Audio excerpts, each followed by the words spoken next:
Of all the world's continents, Australia may be the smallest, but it's also the only one to be entirely controlled by just a single country. Almost everybody knows, though, that while Australia is a huge place in terms of land, it's also a pretty small place in terms of population. But few people really understand the absolute scale of how sparsely populated the Australian continent actually is. To help put the numbers into some perspective, Australia is of a comparable size to the lower 48 US states. These 48 US states have a population of more than 300 million people, while Australia only has a population of little more than 26 million. This means that there are 2 American states that have more people than the entirety of the Australian continent. California with more than 39 million, and Texas with more than 28 million. For a more European perspective, the population of only England, without factoring in any of the rest of the UK, is more than double the entire population of Australia. Despite being an entire continent, there are actually 7 significantly smaller islands across the world that have higher populations than Australia.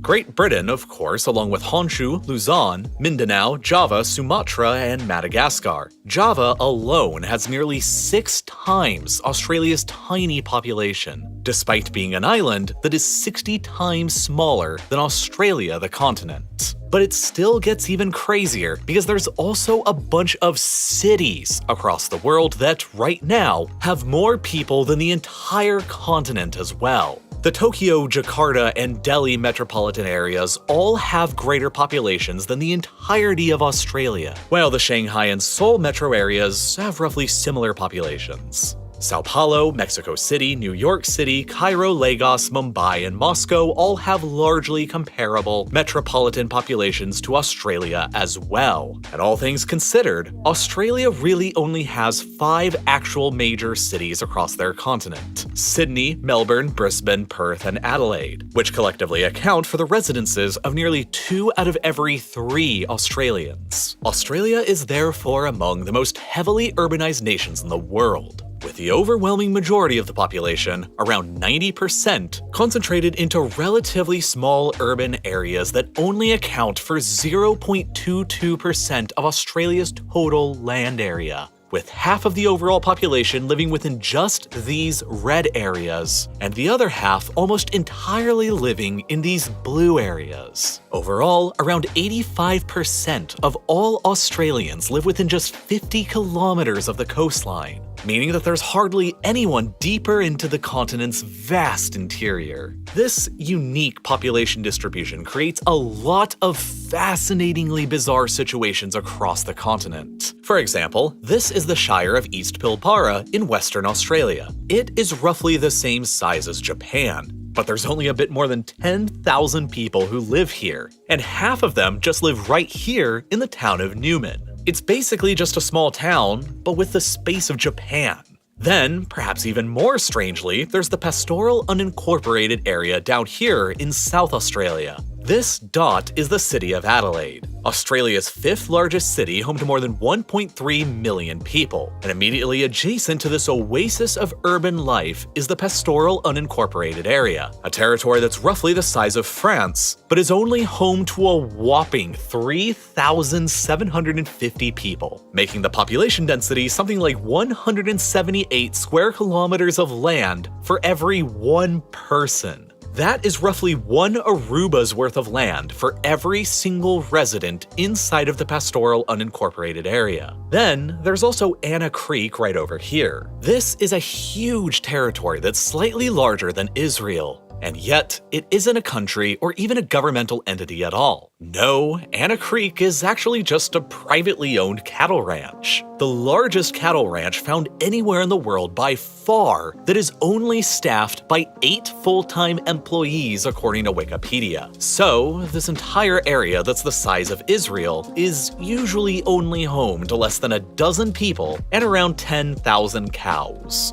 Australia is really empty. And to hammer the point home even further, Consider the towns of Esperance on the south coast and Kununurra near to the north coast. Both of these towns are within the same state of Western Australia, and it takes at least 35 hours of time to drive from one to the other across a distance of more than 3,200 kilometers. And along that entire distance and time, you'll maybe only drive through a population of less than 70,000 people the entire way. For comparison, this drive would be about the same time and distance as driving from Madrid to Istanbul across nearly the whole of Europe, where there would be a lot more than 70,000 people. So what is it about Australia that makes it such an overall empty void of people? What is it about this continent that has made everything I just brought up possible? Well, the easy answer that I'm sure most of you are thinking right now is the desert. Duh. Everybody knows that Australia is covered in a big old desert with tons of super dangerous animals and insects. Who would ever want to actually live in most of the country? And while there is some truth to this line of thinking,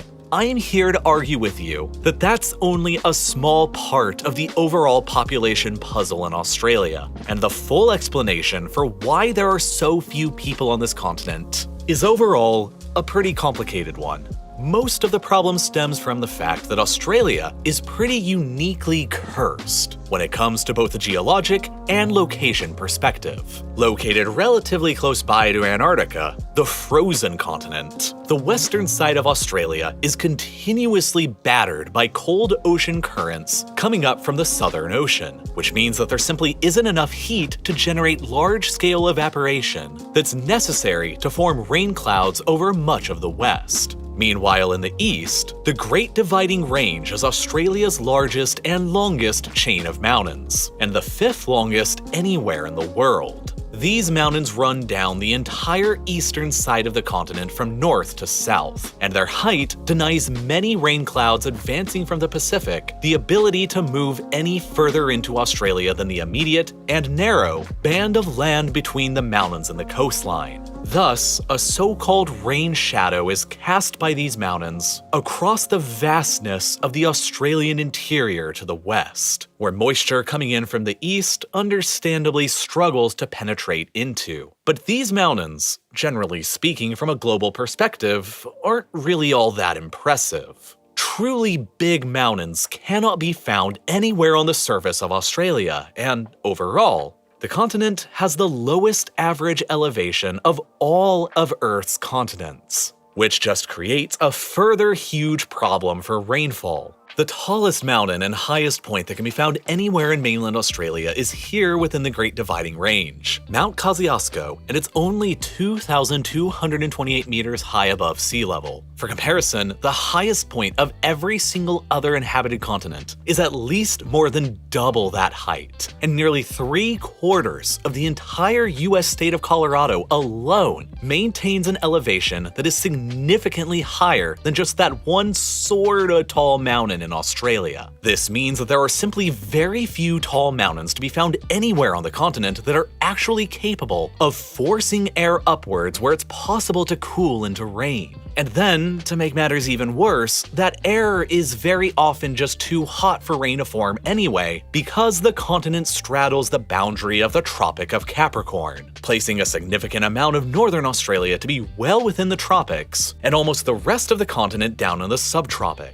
This area of the world is dominated by the subtropical high-pressure belt that wraps around the entire globe, and it simultaneously serves to both warm and dry the air around it. So whatever air even does get pushed up by the few tall mountains in Australia has to also contend with this phenomenon. And what's even more, Australia has to also contend with the difficult-to-predict oscillations of the southern Pacific Ocean known as El Niño and La Niña. During an El Niño event, which can sometimes last for years at a time, the southern Pacific often goes through prolonged periods of slower than usual westerly winds. And that naturally means that there will be less atmospheric moisture delivered by those winds to the eastern and northern parts of the Australian continent, often accompanied by exacerbated drought-like conditions. It's unsurprising then that many of the worst bushfires in Australia's history have taken place at the exact same time as during one of these El Niño events. All of these factors converge to make Australia by far the driest inhabited continent on the Earth, with the least amount of average annual rainfall, and consequently, desert or desert-like conditions understandably exist over about 35% of the continent's total area. I mean, just take a look at this map of Australia's average rates of annual rainfall, where you can see most of the rain on the continent falls on the east coast in the stretch of land between the coastline and the Great Dividing Range, in the north that stretches into the tropics, Tasmania in the south, and around Perth in the southwest corner. It's basically an identical map with Australia's current population density pattern, except in one very interesting and notable area: Northern Australia. The problem up here is not that it receives a low amount of rain on average, but that it receives that rain largely all at once and over ridiculously variable periods of time. Just like everywhere else in the tropics, Northern Australia is dominated by the wet and the dry season, where rainfall is greater during the summer and less during the winter. In the case of Darwin, the largest city up here on Australia's northern coast, the average annual rainfall amount is more than 1,800 millimeters, which is nearly triple the amount of rainfall that London gets. However, the vast majority of that rain falls during just the 4 months of the wet season between December and March, when the area's monsoons and tropical cyclones are generally active. And when you discount the immediate coastline, the rest of northern Australia in the interior, between the coast in the north and the Tropic of Capricorn in the south, suffers from some of the most highly erratic rainfall seen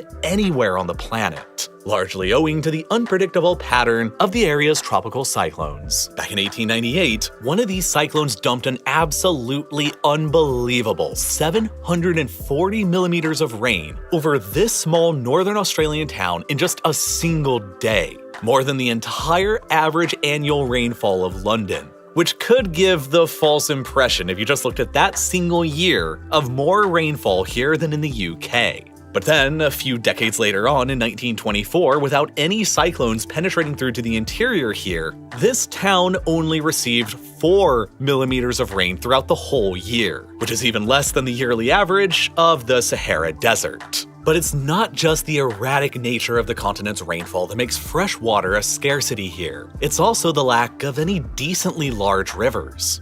The most significant river system on the continent is the Murray-Darling Basin here in the southeast, in one of Australia's most heavily populated cores. But it just kinda sucks from a build-a-big civilization perspective. First of all, the waters of the system flow southwestward and empty out right here on the south coast. This isn't really good because, as mentioned previously, most of this basin exists in the part of Australia beyond the Great Dividing Range that doesn't usually see a lot of rainfall to replenish the rivers with water. As a result, the average annual flow of the waters in the basin amounts to just 24,000 gigaliters a year, which is the lowest rate of flow of any of the world's greatest river systems. For comparison, the Mississippi Basin in the United States has an average annual flow of nearly 530,000 gigaliters a year, which is more than 22 times the flow of water that Australia's greatest river system has got. Nonetheless, it's the best that the continent has got, and the basin provides the drinking water for around 3 million Australians today,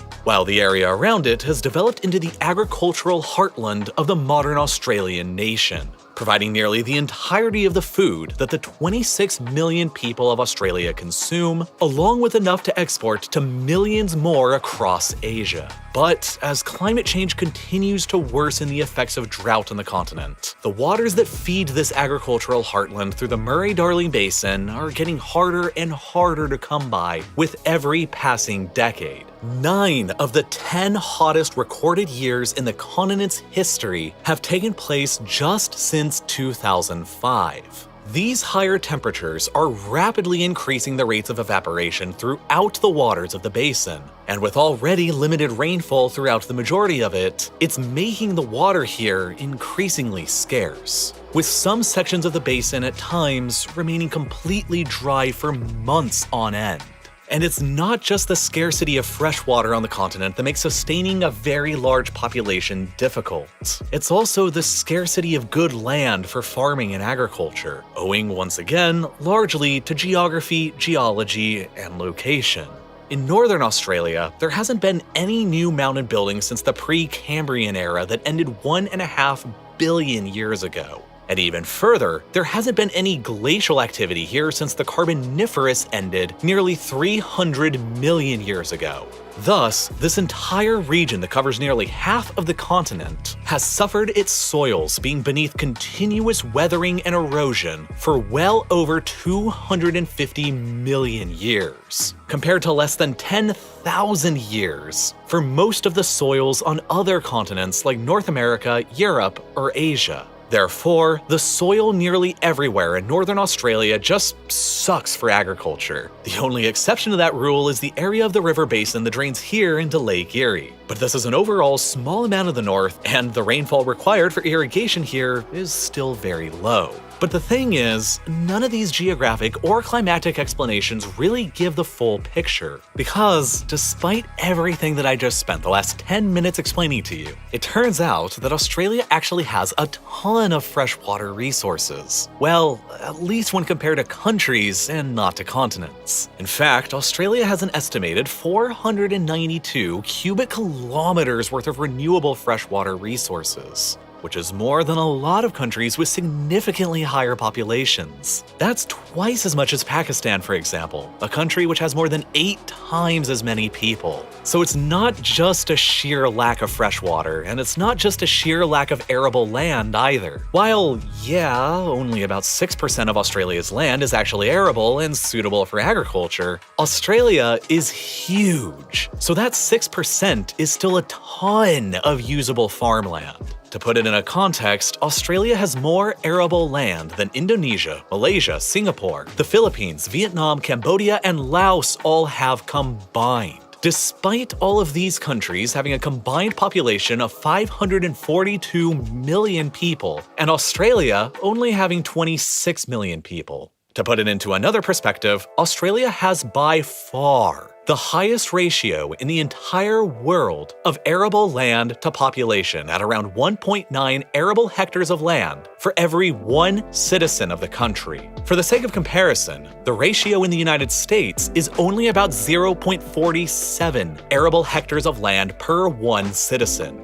This means that if Australia ever reached the same ratio of arable land to people as the United States, the continent would be home to well over 90 million people. Still substantially less than the population of America, but also substantially more people than Australia has today. In theory, Australia does have enough space and resources to support a lot more people than the 26 million who live there today. The big reason why it doesn't is because for pretty much the entire history of Australia, right up until the present day, it's just been a really tough place for anyone to actually get to. You see, for millions of years now, Australia has been effectively a lost continent, isolated from all the Earth's other major landmasses, drifting alone out in the sea. This has resulted in millions of years of completely separate evolution for the animals of the continent, which is why Australia is unique among Earth's continents for the fact that marsupials, and not placental mammals, dominate the indigenous mammal wildlife species. Modern humans first reached the continent sometime around 50,000 years ago, when the area's geography looked radically different than it does today.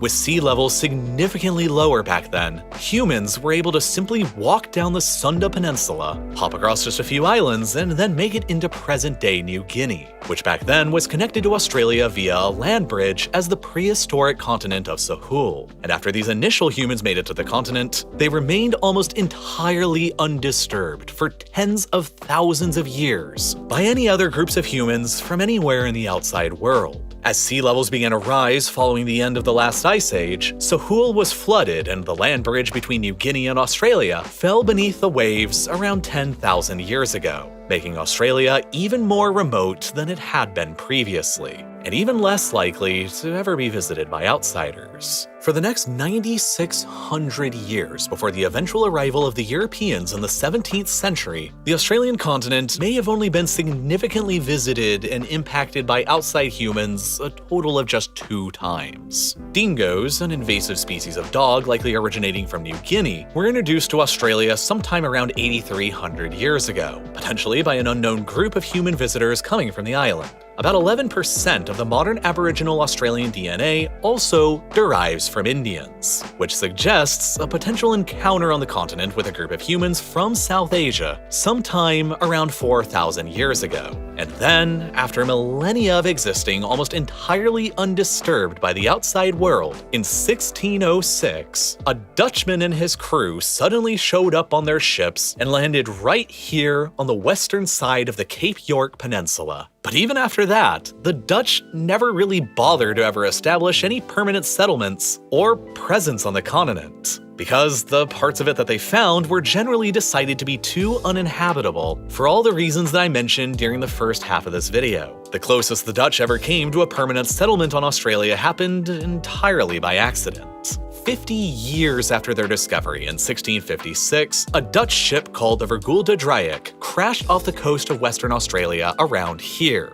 75 of the ship's survivors miraculously made it to the shore, and then 7 of them were dispatched on one of the ship's lifeboats to make the 1,400-mile-long journey over to Batavia, or modern-day Jakarta, on the island of Java, which was the administrative capital of colonial Dutch rule in Indonesia at the time. After 41 grueling days of travel, these 7 people finally made it to Batavia and raised the alarm for the 68 crew and passengers who they had left behind back in Australia. And for the next several years, numerous search and rescue missions were carried out by the Dutch Navy all along the Western Australian coast. But little sign of the ship's wreckage was ever discovered, and the 68 survivors of the Vergulde Drieck who were left behind were simply never seen or heard from again, their ultimate fates remaining a mystery to this day.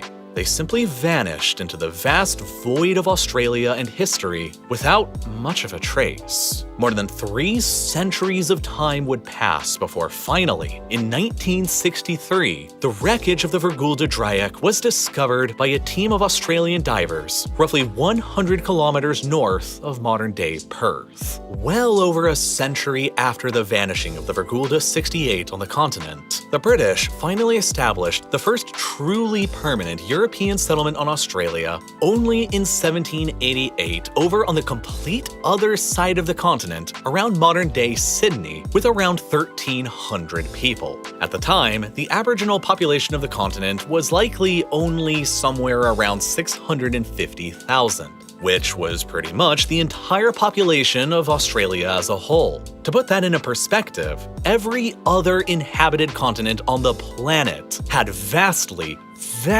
more people than that back in 1788. Asia already had more than 650 million people, around 1,000 times the population of Australia. While Europe had nearly 150 million, Africa had 85 million, and the Americas had around 20 million. Australia therefore began the modern era of industrialization from a far lower population base than any other of Earth's inhabited continents, and since population growth tends to be exponential, Australia has been lagging behind the rest for centuries. In 1788, the population of the freshly independent United States stood at around 4 million people. It would take Australia more than a century of history, not until the year 1906, to finally surpass the population of the United States back in 1788. And by 1906, America's population was already pushing 90 million. For most of Australia's history, immigration came almost entirely from just a single source: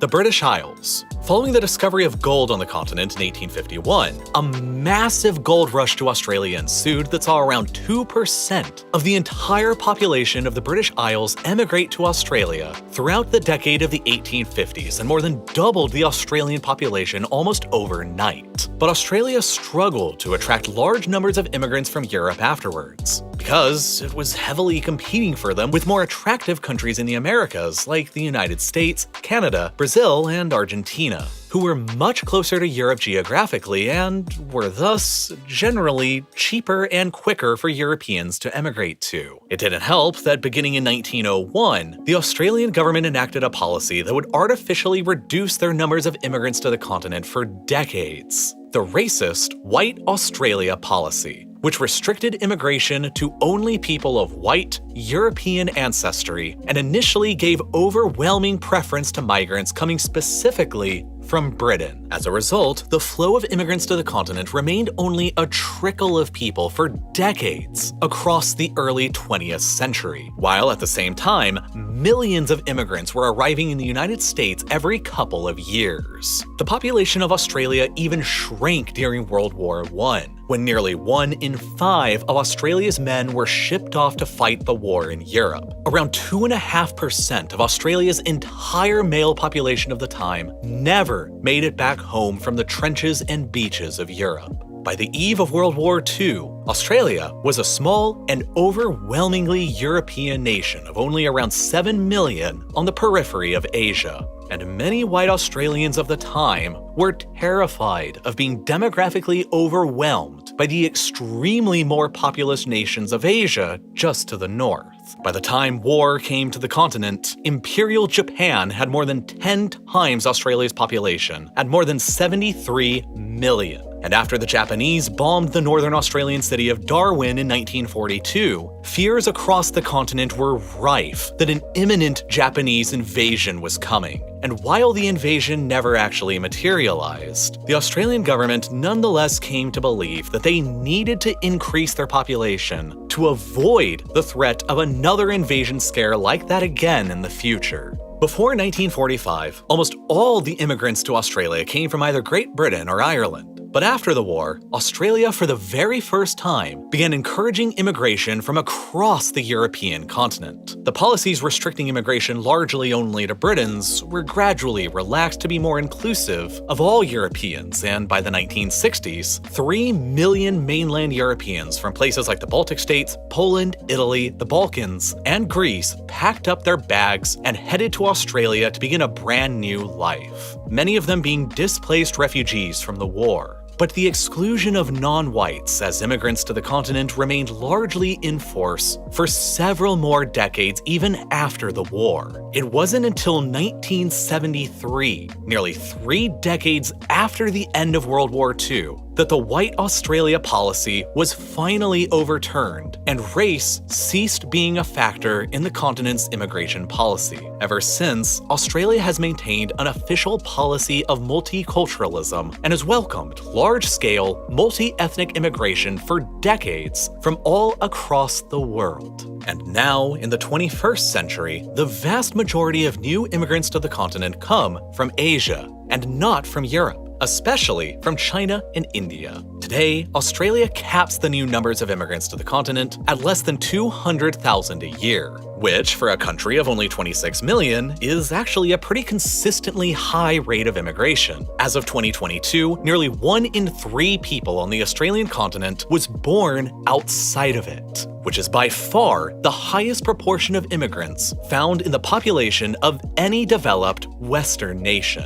Australia today is a proud nation of immigrants from all across the world, and by 2050, the continent's population is projected to increase up to around 36 million, about the same as Canada today, and largely through continued immigration. But the growth over the next 2 decades will not come without its challenges. The continent's ancient natural challenges like unpredictable rainfall, drying rivers, droughts, and vast arid wilderness, along with new challenges like the uncertain course of climate change, mean that Australia has an epic battle against its own environment ahead of it to continue increasing their population. But despite all the odds that are stacked up against them, the country is actually one of the world's most major agricultural producers and exporters. With more than 104 million sheep on the continent, there are 4 times as many sheep as humans, and consequently, Australia is the world's 2nd largest producer of sheep and wool, and the 5th largest producer of beef. In addition, Australia is the home of slightly more than half of all the world's certified organic farmland, and is a global leader in almond and lentils production.